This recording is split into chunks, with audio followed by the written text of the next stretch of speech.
बुध हुए वक्री। नवग्रहों में युवराज बुध 26 नवंबर से वर्तमान वृश्चिक राशि में जहां पर ये गोचर कर रहे हैं वक्री अवस्था में आ जाएंगे तथा इनका वक्री काल 16 दिसंबर तक रहने वाला है। इस प्रकार से बुध जो अपना सर्वश्रेष्ठ प्रभाव अति शीघ्र प्रदान कर देते हैं, इस वक्री काल में किस प्रकार का प्रभाव देने जा रहे हैं। जय श्री गणेश। नमस्कार, मैं आचार्य संजय द्विवेदी। मेरे समस्त प्रबुद्ध दर्शकों का मेरे चैनल पर हार्दिक स्वागत है। प्रिय दर्शकों, आज मैं वक्री बुध के प्रभाव को लेकर आपके सम्मुख उपस्थित हूं। बुध जो नवग्रह में एक ऐसे ग्रह हैं जो अत्यंत संवेदनशील है, सेंसिटिव प्लेनेट है, क्विक रिस्पांस प्लेनेट है, जो अपना संपूर्ण प्रभाव अति शीघ्र प्रदान करते हैं, चाहे वो अच्छा प्रभाव हो अथवा वो नकारात्मक प्रभाव हो। किसी प्रकार से सर्वाधिक महत्वपूर्ण यहां पर बुध का कारक भाव है। बुध एकमात्र ऐसे ग्रह हैं जिनका इस सृष्टि में समस्त कार्य क्षेत्र में अपना संपूर्ण प्रभाव है, अथवा इस प्रकार से भी कह सकते हैं बुध के बिना कोई कार्य क्षेत्र संभव ही नहीं, क्योंकि बुध के कार्यक्षेत्र में बुद्धि का भाव है, वाणी का भाव है, ज्ञान का भाव है, शिक्षा का भाव है। व्यापार का तो संपूर्ण कारक ही बुध है, चाहे वो छोटे व्यापार हो अथवा बड़ी इंडस्ट्री हो। इसी प्रकार से बुद्धि से संबंधित जितना भी कार्य है, वाणी से संबंधित जितना भी कार्य है, शिक्षा ज्ञान से संबंधित जितना भी कार्य है, जितना कैलकुलेशन का कार्य है, जितना गणनाओं का कार्य है, जितना भी कला जगत का कार्य है, गायन वादन नृत्य का, समस्त क्षेत्रों में बुध का संपूर्ण प्रभाव होता है।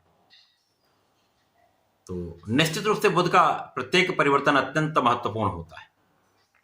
अब बुध जब वृश्चिक राशि में, जहां पर ये बहुत अच्छा फल नहीं देते हैं, अब ये वक्री होंगे तो एक सकारात्मक परिणाम प्राप्त होगा, क्योंकि यहां पर बुध के साथ सूर्यदेव का गोचर चल रहा है जो बुधादित्य योग का निर्माण कर रहा है। इसी प्रकार से गुरुदेव की दृष्टि का प्रभाव भी है। अब वक्री काल एक ऐसा काल है जब ग्रह एक राशि पीछे की ओर गमन करता है, अर्थात ग्रह की गति मंद हो जाती है। तो ग्रह जिस राशि में है, जिस भाव में है, उस भाव का प्रभाव बढ़ा देता था। जिस राशि की ओर ये गमन करता है उस भाव के प्रभाव को भी ये विस्तृत करता है। आज मैं मिथुन राशि के लिए बुध के इस वक्री काल का किस प्रकार का प्रभाव प्राप्त होने वाला है, किन भाव में वृद्धि होगी, इस समय में आप कितना लाभ ले पाएंगे, यदि कहीं पर कोई समस्या है तो उसका क्या निराकरण है, संपूर्ण विश्लेषण मैं पूर्ण तरीके के साथ करने जा रहा हूं। प्रिय दर्शकों, इस राशिफल को आप अपने लग्न तथा राशि दोनों के अनुसार देख सकते हैं। मिथुन राशि के लिए बुध जो आपके लग्न के स्वामी तथा आपके सुख के स्वामी है, लग्ने सुखेश का गोचर आपके षष्ठम भाव में चल रहा है। क्योंकि षष्ठम भाव एक त्रिक भाव है, निर्बल भाव है, रोग ऋण शत्रु का भाव है, जहां पर समस्त ग्रहों का प्रभाव निर्बल होता है। जब तक बुध यहाँ पर अकेले थे, निश्चित रूप से यहाँ पर समस्याएं चल रही थी, शारीरिक कष्ट, मानसिक कष्ट तथा यहाँ पर रोगों की संभावना बनी हुई थी, मौसम के रोग, ये समस्याएं चल रही थी। अनायास कोई ना कोई अवरोध, कोई शत्रु आपके लिए समस्या का कारण बन रहा था। परंतु जैसे ही सूर्य के साथ इनका गोचर प्रारंभ हुआ है तो इन समस्त भावों की निर्बलता प्राप्त हुई, अर्थात इन समस्त समस्याओं का निदान प्रारंभ हो गया।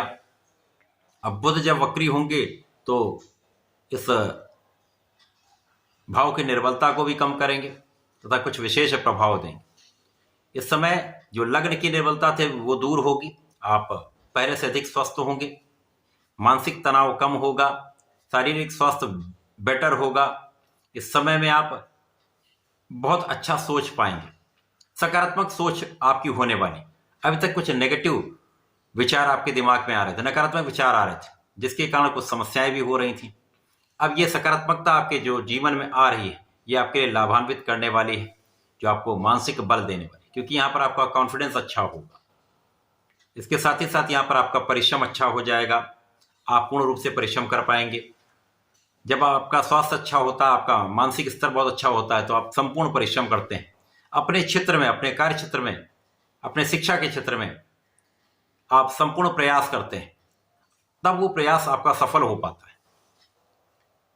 इस समय में भाई बहनों का भी सहयोग मिलेगा, अच्छे मित्रों का लाभ आपको प्राप्त होने वाला है। यहाँ पर जो आपके स्वार्थी मित्र हैं उनसे दूरी होगी तथा इस समय में आप अपने कानूनी समस्याओं में संपूर्ण रूप से विजय प्राप्त करेंगे। शत्रुओं का तो विनाश होगा निश्चित। इस समय में ऋण से आप मुक्त होंगे, ऋण आप चुका पाएंगे तथा कुछ व्यापारिक यात्राएं आपके लिए अत्यंत लाभान्वित करने वाली हो सकती हैं। जो लोग मातृ स्थान से दूर रहकर कार्य करते हैं अथवा विदेश से संबंधित होकर कार्य करते हैं, अपने स्थान से दूर रहकर संबंधित होकर कार्य करते हैं, तो निश्चित रूप से एक अच्छा समय है जब आपको लाभ तो अवश्य प्राप्त होगा। जो लोग नए कार्य क्षेत्र में जाना चाहते हैं अथवा नौकरी के लिए प्रयासरत हैं, नए कार्य क्षेत्र के लिए प्रयासरत हैं, उनको सफलता मिल सकती है। केवल और केवल आपको अपना आत्मबल प्रबल करके प्रयास करना है। यदि आप प्रयास करेंगे तो लाभ भी मिलेगा। इसी प्रकार से यहाँ पर अभी तक आप सुखों के होते हुए सुखों का पूर्ण उपभोग नहीं कर पा रहे, कहीं न कहीं कोई न कोई ऐसी समस्या जिसके कारण आप सुखों का उपार्जन नहीं कर पा रहे थे।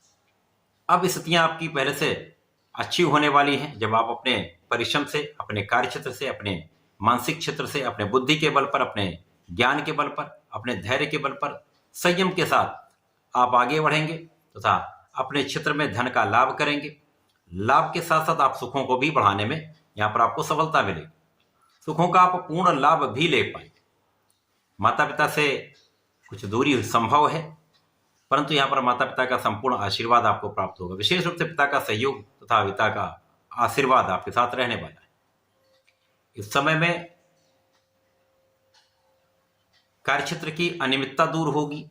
जो उच्चाधिकारियों के साथ अथवा जो सहकर्मियों के साथ उतना अच्छा आपका समन्वय नहीं हो पा रहा था, एक अच्छा कोऑर्डिनेशन नहीं बन पा रहा था, वो मतभेद दूर होंगे। आपके प्रयासों से, आपकी योग्यता से, आपके वाणी के भाव से यहाँ पर समस्याओं का निदान आप कर पाएंगे। इस समय में लोगों का सहयोग आपको प्राप्त होने लगेगा तथा आप अपने क्षेत्र में आगे बढ़ने लगेंगे। अब मिथुन राशि के लिए यदि हम देखें तो गुरुदेव का भी प्रभाव है। गुरुदेव उद्योग केंद्र के स्वामी होते हैं, तो गुरु का प्रभाव कहीं ना कहीं आपके मानसिक बल को भी प्रबल करने वाला है, आपके अंदर धैर्य भी देने वाला है, आपके विवेक को बढ़ाने वाला है। तो ज्ञान और बुद्धि के साथ जब आपके अंदर धैर्य आता तो आपके डिसीजन बहुत अच्छे हो जाते हैं। तो डिसीजन की नियमितता, डिसीजन का जो एक अच्छा प्रभाव आपके कार्य क्षेत्र में निश्चित रूप से प्राप्त होगा। या व्यापार में जो कहीं ना कहीं कठिनाई आ रही थी, उसमें आपको फ्रस्ट्रेशन हो रहा था, एक डिप्रेशन का भाव आ रहा था, वो दूर होगा। धीमे धीमे ये समस्याएं दूर होने लगेंगी तथा आपका ज्ञान प्रबल होने लगेगा। ज्ञान के बल पर शिक्षा में अच्छा करके विद्यार्थीगण भी अच्छा लाभ लेने वाले हैं। तो जो अभी तक पढ़ाई में उतना अच्छा मन नहीं लग पा रहा था, अब विद्यार्थियों का मन भी अपनी पढ़ाई में लगेगा, पूर्ण रूप से वो अपने पढ़ाई में लगे रहेंगे, समस्याएं कम हो जाएंगी, लाभ बढ़ने लगेगा। तो बुध का ये वक्री काल आपके लिए पहले से अधिक आपको सफलता देने वाला है, समस्याओं का निदान करने वाला है। इस समस्या के काल में भी आपको नए रास्ते देने वाला है, लाभ की वृद्धि करने वाला है। इस समय में आपको नियमित रूप से भगवान गणपति की आराधना करनी चाहिए।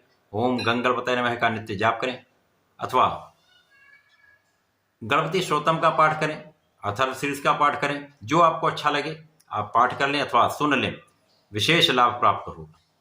बुधवार को विशेष रूप से गाय को हरा चारा खिला सकते हैं। गणपति जी का पूजन करें, लड्डू का भोग लगाएं या मोदक का भोग लगाएं, पीले पुष्प का अर्पण करें तथा दूर्वा का अर्पण करेंगे तो श्रेष्ठ लाभ आपको प्राप्त होगा। तो ऐसा करके इसका लाभ लें। धन्यवाद, नमस्कार।